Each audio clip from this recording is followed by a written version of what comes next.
On a crisp December morning in 2012, the quiet New England town of Newtown, Connecticut awoke to what seemed like any other winter day.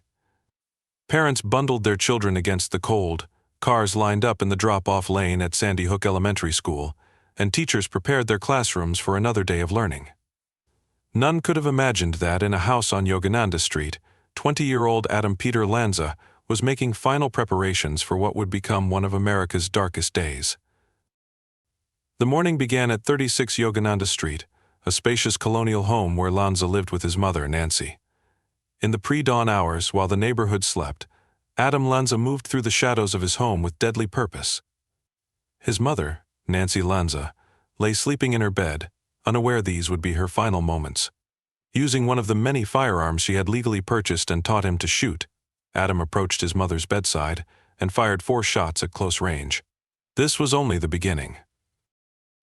The relationship between mother and son had always been complex. Nancy Lanza, 52, was described by friends as a gun enthusiast who took pride in her firearms collection. She had raised Adam alone after divorcing his father, Peter Lanza, in 2009. Those who knew the family spoke of Nancy's dedication to her troubled son, how she had homeschooled him when traditional education became too overwhelming for his sensitive nature. But beneath the surface of their seemingly close relationship lay a darkness that few understood. Adam Lanza's early life offered hints of the tragedy to come, though none were clear enough to predict the horror he would unleash. Born on April 22, 1992, he had been diagnosed with sensory processing disorder in early childhood and later with Asperger's syndrome. School records and acquaintances described a deeply withdrawn young man who struggled with social interaction and changed schools multiple times. By high school, he had retreated almost entirely into a world of his own, spending countless hours playing video games and immersing himself in internet research about mass shootings. After killing his mother, Lanza gathered his carefully selected weapons: a Bushmaster XM15E2S rifle, 2 handguns, and multiple magazines of ammunition.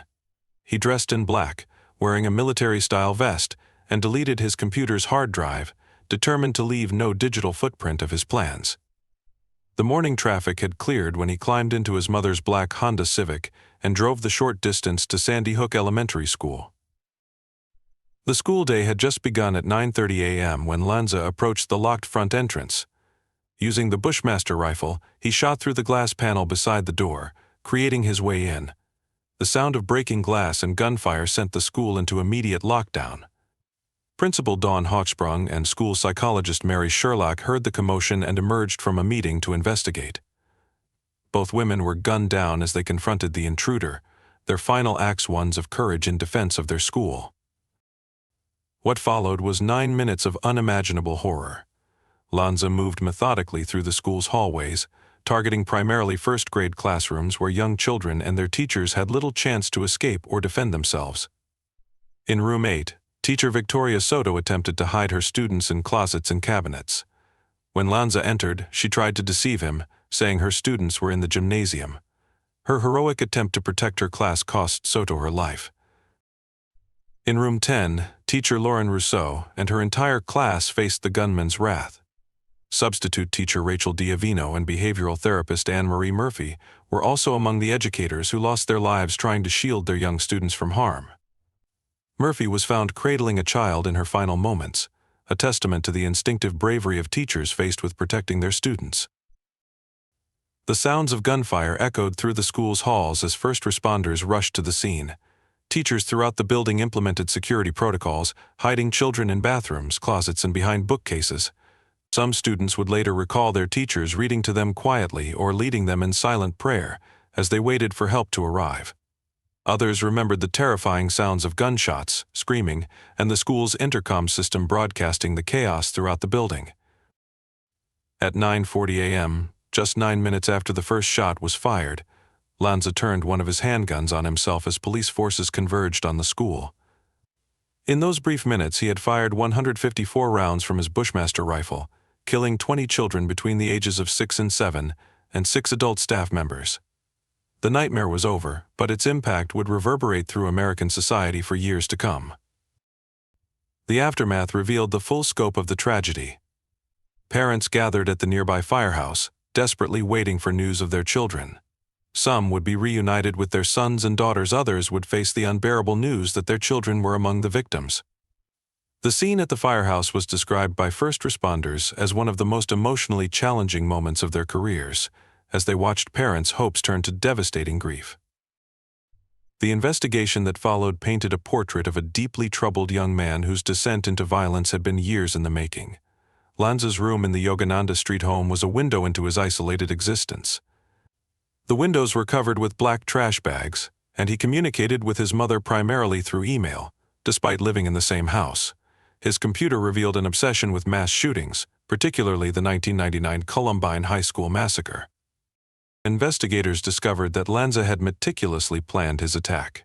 He had chosen Sandy Hook Elementary School, which he had once attended, after conducting research on various mass shootings. His preparation included studying the school's layout and security measures. The weapons he used had been legally purchased by his mother, who had taken him to shooting ranges and taught him marksmanship, unaware of the deadly purpose for which he would use these skills. The tragedy sparked intense national debates about gun control, mental health care, and school security. The school building itself stood empty for months before being demolished in 2013, too painful a reminder for the community to bear. A new Sandy Hook Elementary School was built on the same site, incorporating advanced security features and design elements intended to promote healing and safety. The ripple effects of the Sandy Hook shooting continue to influence American society. The event led to changes in gun laws in several states and sparked a national conversation about the intersection of mental health, gun access, and public safety. The tragedy also gave rise to several advocacy groups, including Sandy Hook Promise, founded by parents of victims to promote gun violence prevention and mental health support in schools. The community of Newtown was forever changed. Annual remembrance ceremonies mark the anniversary of the shooting, and memorials throughout the town serve as quiet reminders of the lives lost. The Sandy Hook Permanent Memorial, opened in 2022, provides a peaceful space for reflection and remembrance, featuring a water feature and the names of all 26 victims. Adam Lanza's father, Peter, broke his silence in a 2014 interview with The New Yorker, expressing his belief that his son was evil and stating he wished his son had never been born. The elder Lanza's words reflected the struggle of many to comprehend how a young man could commit such an atrocity, particularly against young children. The Sandy Hook shooting remains one of the deadliest school shootings in American history, notable not only for its death toll but for the age of its victims.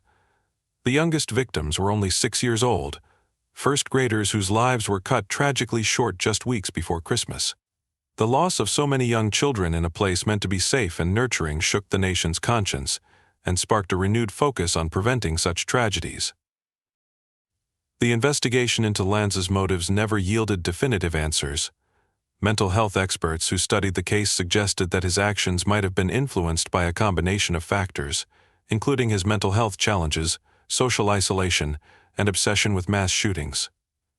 However, these explanations offer little comfort to those affected by the tragedy.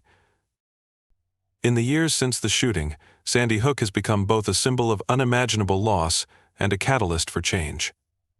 The courage shown by teachers who died protecting their students, the resilience of survivors and their families, and the community's determination to honor the victims while working to prevent future tragedies have become part of the legacy of that terrible December day. The events at Sandy Hook Elementary School represent a dark chapter in American history, a reminder of the vulnerability of the innocent and the capacity for human darkness. Yet within this darkness, there were also moments of light: the heroism of teachers and first responders, the strength of a community united in grief, and the determination of many to ensure such a tragedy never happens again. As the years pass, the impact of the Sandy Hook shooting continues to resonate. The names of the victims' 20 children and 6 educators are etched not only in memorial stones but in the collective memory of a nation. Their stories, and the story of that terrible December morning, serve as both a solemn reminder of the past and a call to action for the future. The quiet town of Newtown, Connecticut will forever be associated with one of America's darkest days, but it also stands as a testament to human resilience and the power of community to heal, remember, and work toward change. The legacy of Sandy Hook extends far beyond its tragic events. touching lives and influencing policies in ways that continue to shape our national conversation about school safety, mental health, and gun violence prevention. In the years following the Sandy Hook tragedy, the ripple effects continued to shape American society in profound and unexpected ways. The event became a watershed moment in the national dialogue about school safety, leading to unprecedented changes in how educational institutions approach security and emergency preparedness. School districts across the nation underwent dramatic transformations in their security protocols. The Sandy Hook effect led to the installation of bulletproof glass, security vestibules, and advanced surveillance systems in thousands of schools. Classroom doors were reinforced with heavy-duty locks, and many districts implemented complex visitor management systems. These physical changes were accompanied by new emergency response protocols, with many schools adopting the run, hide, fight strategy recommended by law enforcement experts. The tragedy also sparked a revolution in threat assessment procedures. Schools began implementing more sophisticated systems for identifying and supporting troubled students before they might turn to violence. The development of behavioral threat assessment teams became standard practice, bringing together educators, mental health professionals, and law enforcement to evaluate and address potential risks. Mental health support in schools saw significant expansion. The recognition that Adam Lanza's isolation and mental health challenges had gone inadequately addressed led to increased funding for school counselors and psychologists. Many districts implemented comprehensive mental health screening programs and expanded their support services for students showing signs of social isolation or emotional distress. The parents of Sandy Hook victims emerged as powerful voices for change. Nicole Hockley and Mark Barden, who both lost children in the shooting, founded Sandy Hook Promise, an organization that has trained millions of students and educators in violence prevention programs. Their Know the Signs campaign has been credited with preventing numerous potential school shootings through early intervention. The tragedy also had a lasting impact on how the media covers mass shootings. Journalists and news organizations began grappling with difficult questions about how to report on such events without inadvertently glorifying the perpetrators or inspiring copycat attacks. Many outlets adopted new guidelines about the prominence given to shooters' names and images, choosing instead to focus on victims, heroes, and community resilience. The Sandy Hook tragedy influenced the development of emergency response protocols. Law enforcement agencies nationwide revised their active shooter response procedures, emphasizing immediate entry and engagement rather than waiting for specialized units. The concept of warm zones was developed, allowing medical personnel to begin treating victims sooner while under law enforcement protection. Research into mass shootings intensified following Sandy Hook. Academic institutions and government agencies dedicated unprecedented resources to understanding the psychology of mass shooters, risk factors for violence, and effective prevention strategies. This research has led to better understanding of warning signs and more effective intervention strategies. The impact on gun policy, while complex and contentious, has been significant. While federal legislation remained largely unchanged, many states enacted new restrictions on firearm access and storage. The tragedy sparked a national conversation about the intersection of mental health and gun access, leading to new regulations in some jurisdictions regarding firearm storage and access by individuals with mental health challenges. Perhaps most poignantly, the Sandy Hook tragedy changed how American society views the safety of its youngest members. The loss of 21st graders forced a collective recognition of the vulnerability of children in what should be their safest spaces. This recognition has led to ongoing efforts to balance security with maintaining nurturing educational environments. The town of Newtown itself continues to evolve in its response to the tragedy. The community has become a model for post-trauma resilience, developing programs and support systems that other communities have studied and emulated following their own tragedies. The Where Angels Play Foundation, inspired by Sandy Hook, has built playgrounds across the country in honor of each victim, creating spaces of joy and remembrance. In the realm of mental health care, the tragedy led to increased attention to the needs of young adults with complex mental health challenges. Programs focusing on social isolation, autism spectrum disorders, and anxiety disorders received new funding and attention. The recognition that Nancy Lanza had struggled to find appropriate support for her son led to expanded resources for families dealing with similar challenges. The impact on the survivors continues to unfold.